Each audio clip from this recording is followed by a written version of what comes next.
सरस्वती नमस्तुभ्यं वरदे कामरूपिणी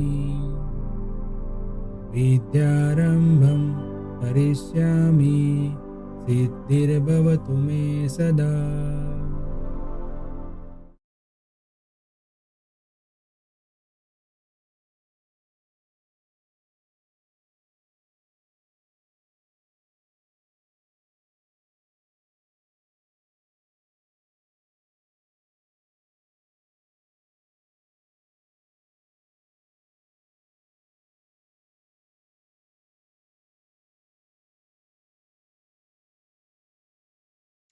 Hello everyone, friends, welcome to our channel Mantra E-Learning SY BCom semester 3 taxation 1 का unit 1 का आज हम चैप्टर स्टार्ट करने वाले हैं। Chapter number 7 income tax authorities. इसके पहले यूनिट 1 में 2 चैप्टर थे। चैप्टर नंबर 1 था इंट्रोडक्शन और चैप्टर नंबर 2 था डेफिनेशंस। ये 2 चैप्टर के अंदर हमने इनकम टैक्स एक्ट के बारे में डिटेल में स्टडी किया। इनकम टैक्स एक्ट क्या होता है, इनकम टैक्स एक्ट के अंदर जो डेफिनेशन होती है, जैसे कि एसएससी क्या होता है, पर्सन्स क्या होता है, इनकम क्या होती है, एग्रीकल्चर इनकम के कुछ प्रोविजंस क्या होती है, वो सब हमने डिटेल में स्टडी किया। अब तीसरा चैप्टर जो है वो है इनकम टैक्स अथॉरिटीज। अब ये चैप्टर के अंदर हम क्या पढ़ने वाले हैं, क्या क्या टॉपिक कवर करने वाले हैं, उसके बारे में आपको मैं ब्रीफ में बता दूं तो आज के जो 3 टॉपिक है वो है हमारा central board of direct tax, assessing officers, उसको हम इनकम टैक्स ऑफिसर भी बोलते हैं, और इनकम टैक्स इंस्पेक्टर्स। अब इनकम टैक्स एक्ट जो बन गया, एक और लॉ जो बन गया, अब उसको रेगुलाइजेशन करने के लिए, उसका एडमिनिस्ट्रेशन बराबर तरीके से चले, उसके लिए कुछ अथॉरिटीज डिफाइन करनी पड़ती है। बराबर, किसी ने इनकम टैक्स लॉ की कोई प्रोविज़न जो है वो फुलफिल नहीं की है तो उसका क्या रिजल्ट होगा, उसके आगे क्या काम करेंगे, उसके अगेंस्ट क्या होगा, वगैरह वगैरह। आपने अभी तक नॉर्मल जो भी है सिचुएशन तक आपने कहीं ना कहीं सुना होगा, इनकम टैक्स की रेड हो गई, इनकम टैक्स से नोटिस आई, बराबर, इनकम टैक्स डिपार्टमेंट की ऑफिस भी आपने कहीं ना कहीं देखी होगी, बराबर। तो ये सब क्या है? ये सब है इनकम टैक्स अथॉरिटीज। तो इनकम टैक्स एक्ट का एडमिनिस्ट्रेशन किस तरीके से चलता है, उसमें कौन कौन सी अथॉरिटीज होती है, कौन कौन से लोग किस तरीके से पावर्स होते हैं, किसका उसका ऑब्जेक्ट क्या होता है, ड्यूटीज क्या होती है, वगैरह हम सब इस चैप्टर में जानेंगे। ठीक है, और बहुत ही इंपॉर्टेंट चीज़ें हैं सब, बराबर, क्योंकि ये जो भी स्टडी आपको पूरा जो है आपको बुक के अंदर तो आपको सब डिटेल दी गई है, बट यहाँ से मैं आपको इजी लैंग्वेज में और आपको ज़्यादा से ज़्यादा समझ में आ जाए और ज़्यादा से ज़्यादा याद रहे उस तरीके से मैं आपको समझाने की पूरी तरह की कोशिश करूँगा इस लेक्चर के अंदर। ठीक है, तो चलिए स्टार्ट करते हैं हम आज का लेक्चर, और इसमें देखते हैं हम इनकम टैक्स अथॉरिटीज़ के बारे में। इसमें आपको ये क्वेश्चन जो है सब शॉर्ट नोट के हिसाब से आपको क्वेश्चन के अंदर एग्जाम के अंदर आते रहते हैं, बराबर। तो आपको थोड़ा ब्रीफ में उसके लिए लिखना होता है।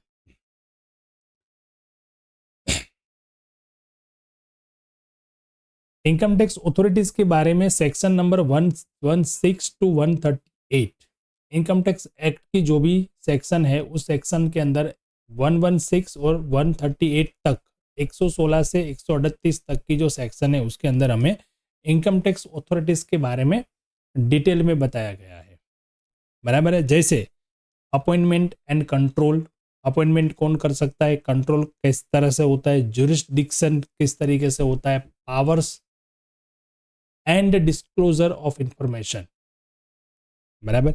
ये सब चीजें जो है वो सेक्शन नंबर 116 से लेके 138 तक की सेक्शन जो है इनकम टैक्स एक्ट की, उसमें बताई गई है सारी डिटेल, बराबर। हम ब्रीफ में यहाँ पे उसकी डिस्कशन करेंगे जितनी हमारे लिए रिक्वायरमेंट है और जितना जनरली हमें याद होना चाहिए, समझ में आना चाहिए। ठीक है, ये 4 एस्पेक्ट यहाँ पे बताए गए हैं कि अपॉइंटमेंट और control, jurisdiction, power and disclosure of information. ठीक है, the central board of direct tax is a supreme executive authority, ध्यान रखना यहाँ पे एक नाम बोला मैंने, the central board of direct tax, the central board of direct tax, ये जो है वो मतलब इसको शॉर्ट में हम CBDT ये भी बोलते हैं, central board of direct tax.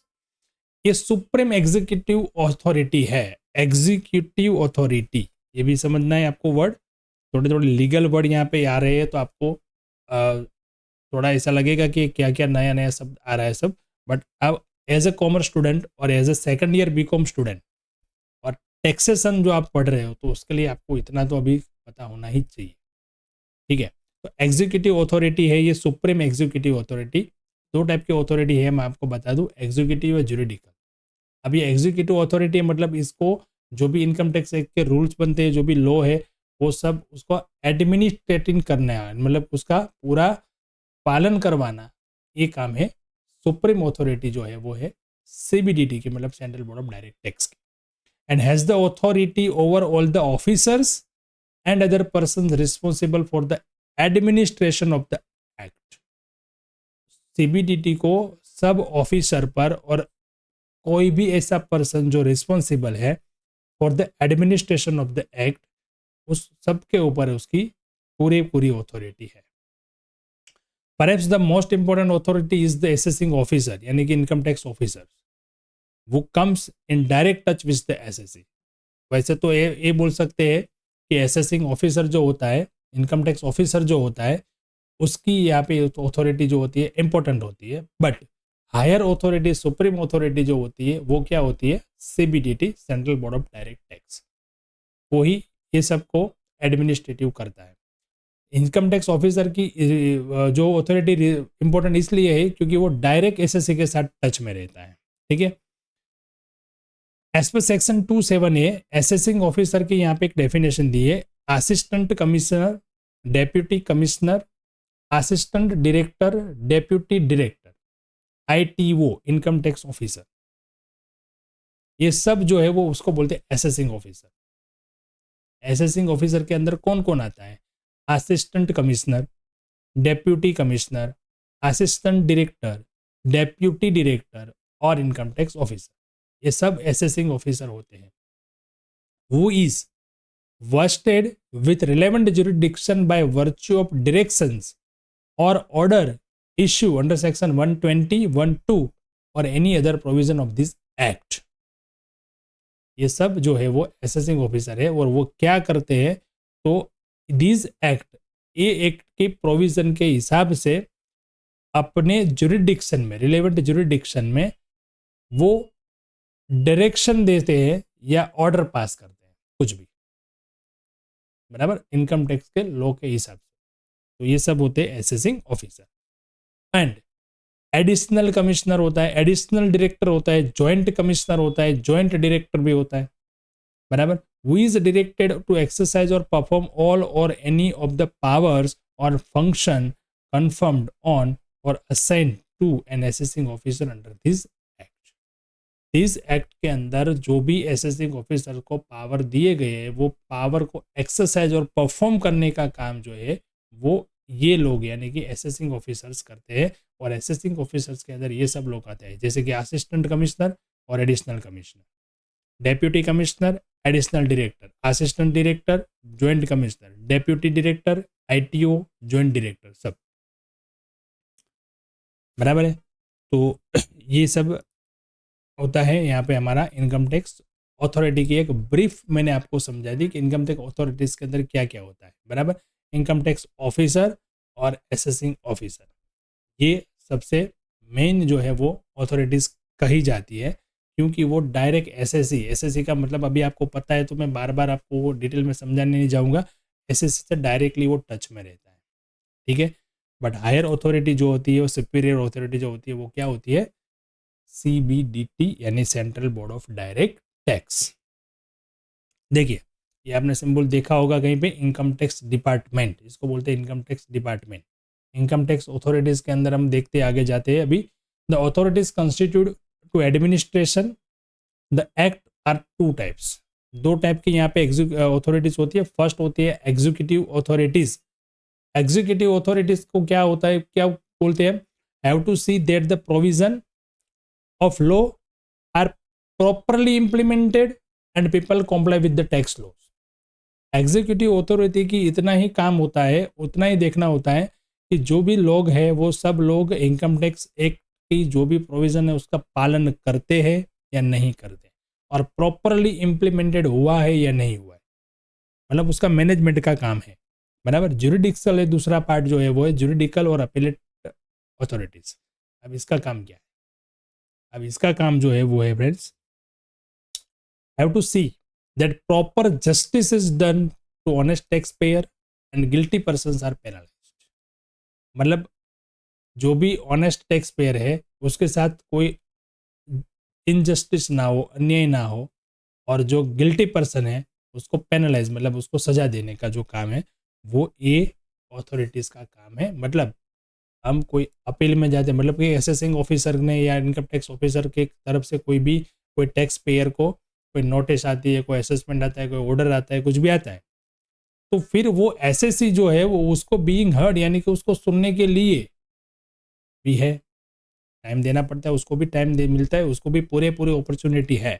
ऐसा नहीं है कि भाई ऑफिसर ने कुछ भी आपके ऊपर ठोक दिया तो आपको टैक्स पे कर देना है, कुछ भी कर देना है, कुछ नहीं, ऐसा नहीं होता। आपके पास भी उसके रिलेवेंट कोई डॉक्यूमेंट है, कुछ भी है, तो आप कोर्ट में जाओ, आप वहाँ पे अपील करो, तो अभी आपको जो भी है वो जस्टिस मिलेगा। तो ये काम होता है जुडिशियल और अपीलेट अथॉरिटीज़ का, बराबर है। तो ये दो टाइप के अथॉरिटीज़ हमारे पास है इनकम टैक्स अथॉरिटीज़ के अंदर। ठीक है फ्रेंड्स, चलिए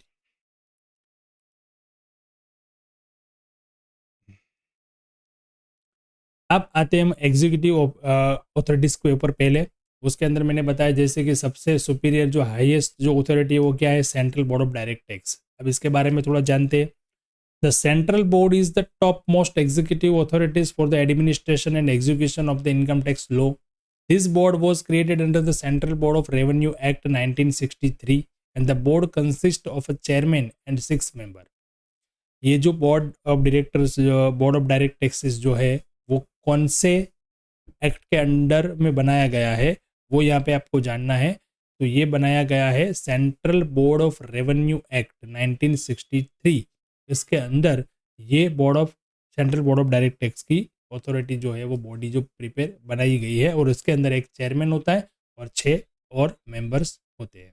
और इसका काम क्या होता है, administration and execution of income tax law. इसको कोई सजा देने का हक नहीं है, उसका खाली एडमिनिस्ट्रेशन का काम है, और इम्प्लीमेंटेशन सही तरीके से हुआ या नहीं हुआ वो देखना काम है। It has the power to make rules under the act section 295। इसको रूल्स बनाने का पावर दिया गया है, तो इनकम टैक्स का कोई भी रूल्स वो बना सकते हैं। Under section 119 it is the power to issue order, instruction and direction to all the officers responsible to the execution of the act, and under section 118 they are bound to observe and follow such order of the board। यहाँ पे देखो regulation का काम है इसका, administration का काम है इसका, तो ये सीधा कोई टैक्स पेयर से कांटेक्ट नहीं करते, वो पहले किससे कांटेक्ट करते, ऑफिसर्स के ऊपर, मतलब उसके जो भी ऑफिसर है, जो भी इंस्पेक्टर्स है वगैरह, उसके ऊपर उसका कंट्रोल होना चाहिए। उसके ऊपर वो जो भी नोटिफिकेशन है, जो भी ऑर्डर है, जो भी नोटिस है इम्प्लीमेशन के लिए कुछ भी, तो वो सब उनको भेजेंगे पहले। ठीक है। The central government shall cause every order issued by the CBDT to laid before each house of parliament. At present the board consist the many members on one of them the chairman of the board. मतलब पहले parliament में पास करते हैं, उसके बाद officers को पास वो करते हैं। जिस मतलब कोई उसने रूल्स बनाया, कोई कहीं पे इम्प्लीमेंटेशन बराबर नहीं हो रहा है, कुछ भी उनको लगता है, तो वो नोटिस और सर्कुलेशन पास करके अपने हिसाब से वो अपना मैनेजमेंट कर सकते हैं। उसको रूल्स बनाने का बराबर पावर है। आपको अगर इसकी शॉर्ट नोट लिखनी है तो आपको 4-5 पॉइंट इसके बारे में ब्रीफ में जानना है। वहाँ पे आपको कहीं पे भी सेक्शन मेंशन नहीं करोगे तो भी चलेगा, उतना डिटेल में आपको जाने की ज़रूरत नहीं है। मैंने यहाँ पे मेंशन किया हुआ है इसलिए क्योंकि थोड़ा बहुत आपको रेफरेंस मिले, और आप अगर और ज़्यादा उसके अंदर जानना चाहें तो अभी इंटरनेट पे सब डिटेल मिल जाती है, आप देख सकते हो, जान सकते हो। ठीक है। The board is authorise to accord sanction for issuance of reassessment order. अभी रीअसेसमेंट ऑर्डर क्या होता है, हमने टैक्स पेमेंट कर दिया, हमने इनकम दिखा दी गवर्नमेंट को कि इतनी हमारी इनकम है, इतना टैक्स है वगैरह वगैरह, तो वो सेल्फ असेसमेंट हुआ, हमने खुद से असेसमेंट किया। बट गवर्नमेंट भी असेसमेंट करती है, ऑफिसर भी असेसमेंट करते हैं, और कहीं ना कहीं उनको कुछ गड़बड़ लगती है तो वो रीअसेसमेंट का ऑर्डर दे सकते हैं। तो ये पावर है सीबीडीटी पे। The board can declare an organisation as company, कोई संस्था है, कोई ऑर्गेनाइजेशन है, उसको कभी भी कंपनी वो डिक्लेयर कर सकते हैं, बराबर, बोर्ड के पास ये पावर है। It can entertain objection in respect of search and seizure under the act, बराबर। It can entertain objection in respect of search and seizure, यानी कभी भी देखते हैं ना कहीं पे भी आप सुनते हो कि रेड पड़ गई, वो हो गया, सब इनकम टैक्स वाले आ गए, ये हो गया हो गया, तो ये सब पावर इनके पास है। सर्च करने का पावर है, सेजर मतलब बंद करने का, आपका बैंक अकाउंट सीज कर देते हैं, बराबर, आपने टैक्स पे नहीं किया, बार बार नोटिस वगैरह कुछ आता है, बैंक अकाउंट सीज करने का भी अथॉरिटी इनके पास होता है, बराबर। कोई बिजनेस है आपका, वहाँ पे आपका मतलब कोई टैक्स का कोई गड़बड़ लगता है उनको, कि कोई लो अपने गड़बड़ की है, कुछ भी लगता है, कोई एसएससी ने ऐसा किया हुआ है, तो उसको बिजनेस को क्लोज करने का या सीज करने का भी पावर इनके पास होता है। It can also approve reduction और वेवर ऑफ पेनल्टी, इसके पास ये भी पावर है कि वो पेनल्टी को वेव कर सकते हैं और वो कम भी कर सकते हैं। It can issue orders containing guideline principle और procedure to be followed by income tax authorities in the work relating to assessment or collection of revenue, etc. However, the board has no power to issue order, instruction or direction so as to interference with the discretion of the appellate assistant commissioner or the commissioner appeals in the exercise of the appellate function. मतलब यहाँ पे ये बताया गया है कि ये guideline दे सकते हैं, प्रिंसिपल और प्रोसीजर जो फॉलो करनी है इनकम टैक्स अथॉरिटीज़ को, उसके बारे में कुछ भी है तो वो बता सकते हैं, कलेक्शन कैसे करना है उसके बारे में, असेसमेंट कैसे करना है उसके बारे में सब बोल सकते हैं। बट उनको ये ऑर्डर नहीं है और ये पावर नहीं है कि जब कोई केस कोई अपीलेट ट्रिब्यूनल के सामने गया है या अपीलेट असिस्टेंट के सामने गया है तो उसको वो कुछ डायरेक्शन नहीं कर सकते, क्योंकि उसके लिए पूरी अथॉरिटी अलग है, बराबर। तो वहाँ पे ये कुछ कर सकते नहीं है, उसको ये पावर नहीं है, ये सुपीरियर है बट उसको एडमिनिस्ट्रेशन के लिए ही सुपीरियर है और इम्प्लीमेंटेशन के लिए ही सुपीरियर है। देखो असेसिंग ऑफिसर अपनी फिल्मों में इस तरीके से कोई दिखा होगा, 10-15 लोग आ जाते हैं हम इनकम टैक्स से आए, बराबर, तो वो होते हैं इनकम टैक्स ऑफिसर, बराबर। दो टाइप के क्लासेस होते हैं यहाँ पे, क्लास 1 ITO और क्लास 2 ITO। ITO मतलब इनकम टैक्स ऑफिसर। क्लास 1 जो होते हैं वो appointed by the central government, class 2 जो होते हैं वो appointed by the commissioner of income tax, बराबर। कुछ इस तरीके से ऑफिस में वो लोग बैठते हैं, जैसे मैंने आपको यहाँ पे एक फ़ोटो दिखाया है जो इनकम टैक्स ऑफिस का ही है, कोई ऑफिसर इस तरीके से उनको गवर्नमेंट के ऑफिस के इनकम टैक्स डिपार्टमेंट के अंदर आप देख सकते हैं। He occupies a very important position in whole setup of income tax law administration. Income tax assessing officer जो होती है उसकी बहुत ही इंपॉर्टेंट एक पोजीशन होती है, बराबर। He is the first person, ये पहला पर्सन है जो डायरेक्टली एसएससी के पास जाता है और डायरेक्टली उसके कांटेक्ट करता है। देखो आप देख सकते हैं वहाँ पे फोटो के अंदर जो एक मूवी का फोटोज मैंने लगाया वो वहाँ पे जो एक्टर है मतलब वो अपने उस मूवी के अंदर एसएससी ऑफिसर का जो है वो किरदार कर रहे हैं, तो इस तरीके से वो चाहते हैं। जस्ट आपको एक पिक्चर क्लियर हो इसलिए मैं आपको यहाँ पे समझाने की कोशिश कर रहा हूँ। तो ऐसे जो लोग होते हैं जो पोजिशन पे होते हैं उसको इनकम टैक्स ऑफिसर बोलते हैं, असेसिंग ऑफिसर बोलते हैं। He is the person who initiate the assessment, makes the assessment order after verifying the particulars given in the returns by the SSC। ये खुद जाके वहाँ पे असेसिंग ऑर्डर पास कर सकता है, असेसमेंट कर सकता है, कुछ भी कर सकता है, बराबर। एसएससी के पास जाके वहाँ पे जाके उसके बुक्स ऑफ अकाउंट्स कुछ भी चेक करना है, जहाँ पे भी उसकी जो भी सर्च वर्क जो भी करना है वो सब वो कर सकते हैं और वेरीफाई कर सकते हैं, बराबर। इतना बड़ा इंपॉर्टेंट रोल उसका होता है। He makes the demand for income tax, वो डिमांड भी कर सकते हैं इनकम टैक्स के लिए कि आपने इतने टैक्स के कम पे किया है, आपको इतना टैक्स पे करना पड़ेगा। He has to makes assessment of assessee covered under his department, बराबर। वो अपने डिपार्टमेंट के अंदर कोई भी एसएससी जो आता है उसका असेसमेंट का काम वो कर सकते हैं। He has to also supervise the work done by the inspector and other employees working under him, वो अपने अंडर के अंदर जो इंस्पेक्टर काम करते हैं, जो एम्प्लॉयज़ काम करते हैं, उसका सबका वर्क भी वो देखने का काम करते हैं। If an assessee is not satisfied with the order passed by the assessing officer, assessing officer वो भी एक पार्ट है एग्जीक्यूटिव अथॉरिटी का ही, बराबर। बट अगर कोई एसएससी जो है वो उसने असेसिंग ऑफिसर ने जो भी ऑर्डर दिया उसके अंदर वो सेटिस्फाइड नहीं है, बराबर, तो वो an appeal can be filed with the income tax commissioner appeals within a period of 30 days from the service of notice demand. Notice के अंदर ही वो 30 दिन के अंदर वो अपने एपेलेट के अंदर जाके अपील कर सकता है इनकम टैक्स कमिश्नर को। असेसिंग ऑफिसर के कुछ भी काम से वो सेटिस्फाइड नहीं है तो फिर वो हो गई दूसरी अथॉरिटी, जुडिशियल अथॉरिटीज, बराबर है। तो ये होता है इनकम टैक्स ऑफिसर या फिर असेसिंग ऑफिसर का। अभी इसको कितने कितने पावर मिलते हैं उसके बारे में जान लेते हैं। Power to make assessment and issuing notice, बराबर, notice of demand. Power to instruct an assessor to get his account audited, किसी का अकाउंटिंग ऑडिट करने की रिक्वायरमेंट रहती है, ऑडिट नहीं करवाए तो वो इंस्ट्रक्शन दे सकते हैं। Reassess income which has escaped assessment, reassessment कर सकते हैं।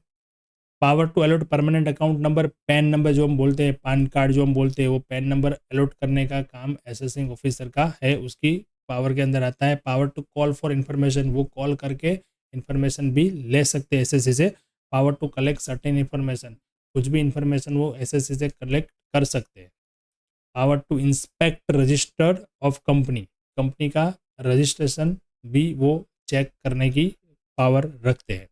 Power to impose penalty of non payment of self assessment tax, अगर आपका टैक्स पे करने का निकलता है, पे नहीं किया तो उसके ऊपर पेनल्टी लगाने का पावर भी असेसिंग ऑफिसर को ही है। Power of determining the proportion of expenses allowable as deduction in respect of premises partly used for business और प्रोफेशन, कोई प्रॉपर्टी जो है वो आधी बिजनेस के लिए और आधी नॉन बिजनेस के लिए यूज़ हो रही है, तो उसके अंदर एक्सपेंस कितना अलाउड करना और कितना डिसअलाउड करना उसकी भी पावर इसके पास है। Power regarding recording statement, discovery on oath, production और एविडेंस एट्सेट्रा, बराबर।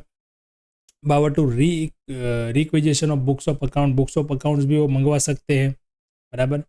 रिकॉर्डिंग स्टेटमेंट, स्टेटमेंट रिकॉर्ड कर सकते हैं। ऑन ऑथ बोलते हैं ना, जैसे हम कोर्ट में देखते हैं, अदालत के अंदर देखते हैं कि भाई वो ओथ लेके फिर हमारी वो गवाही लेते हैं, तो ऐसा ही वो भी रिकॉर्डिंग स्टेटमेंट ले सकते हैं, बराबर। Production of evidence, power of search और सेजर वो भी हमने आगे देखा, बराबर। If authorities of authorise by higher authorities, बराबर। Power to rectify apparent mistake on his or on or any application made by SSC, impose penalty, default payment, बराबर। Grant refund, refund भी वो ग्रांट वही ग्रांट करता है, जैसे कि आपका टैक्स ज़्यादा पे हो गया है और किसी ने आपका पे टैक्स टीडीएस के थ्रू पे किया है तो वो भी आप रिफंड करने का ऑर्डर इनके पास ही होता है। विदहोल्ड रिफंड, रिफंड विदहोल्ड करने का मतलब वो रिटर्न रखने का भी, आपका रिटर्न बनता है रिफंड, बट आपने कुछ अगला पेमेंट नहीं किया है या कुछ डिफॉल्ट में आपका काम चल रहा है तो वो आपका रिफंड भी विदहोल्ड कर सकते हैं, मतलब रिफंड देते नहीं है, कुछ टाइम के लिए रिफंड वो विदहोल्ड कर देते हैं। Issue certificate and assessee to receiving an income without deduction of tax at source, बराबर। सर्टिफिकेट इशू करते हैं, टैक्स एट सोर्स मतलब टीडीएस का एक पार्ट आता है इनकम टैक्स के अंदर ही, इनकम टैक्स का ही पार्ट है, उसका सर्टिफिकेट इशू करने का पावर जो है वो असेसिंग ऑफिसर के पास है। Power to grant relief in respect of arrears of salary issued by an assessee, बराबर। अगर उसको सैलरीड पर्सन कोई भी है तो उसके लिए ये भी ये लोग अंदर उसके पावर है कि उसको रिलीफ दे कुछ, बराबर।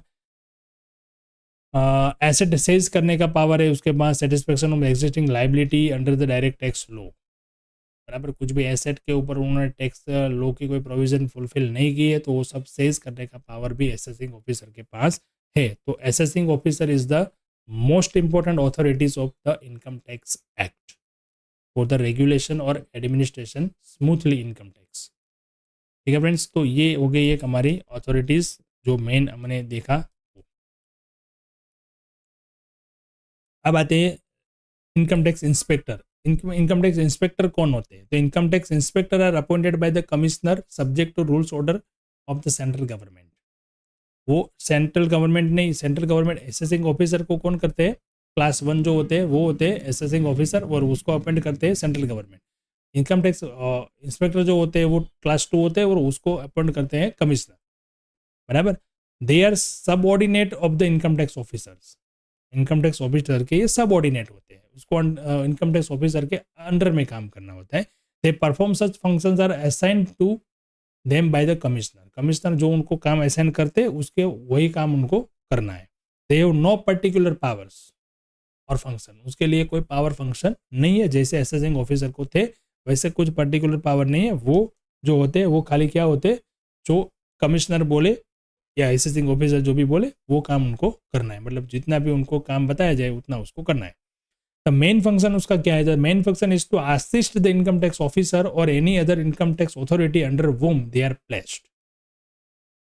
वहाँ जहाँ पे भी उनको प्लेस किया जाए वहाँ पे उनको इनकम टैक्स ऑफिसर या इनकम टैक्स कमिश्नर के जो भी काम है उसको असिस्ट करने का काम उनका है, बराबर। मतलब इनकम टैक्स इंस्पेक्टर जो होते हैं उनके पास उतने सारे कोई पावर्स होते नहीं है। वो जो भी कमिश्नर होता है या फिर असेसिंग ऑफिसर जो होता है उसके अंडर में उसके गाइडलाइन के थ्रू काम करता है। Generally they move into the wards they under the jurisdiction to find out persons who are liable to pay income tax and issue notice to them.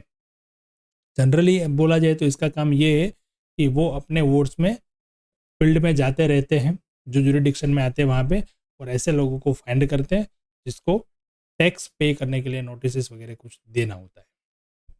ठीक है फ्रेंड्स, तो आज हमने ये 3 जो अथॉरिटीज़ थी उसके बारे में डिस्कशन की। Central board of direct tax, income tax officers और इनकम टैक्स इंस्पेक्टर, ये होती है एग्जीक्यूटिव अथॉरिटीज़, बराबर है। सेकंड लेक्चर में हम दूसरी जुडिशियल एपेलेट के बारे में बात करेंगे। मतलब आपको ये अच्छे से बुक में से भी रीड करना है। यहाँ पे भी मैंने कुछ शॉर्ट और इजी लैंग्वेज में आपको बताया है, आपको रीड करके अच्छे से याद रखना है। शॉर्ट नोट में आपके सारे ये क्वेश्चन आ सकते हैं। ठीक है फ्रेंड्स, चलिए ओके, तो मिलते हैं नेक्स्ट लेक्चर में। Thank you and have a good day.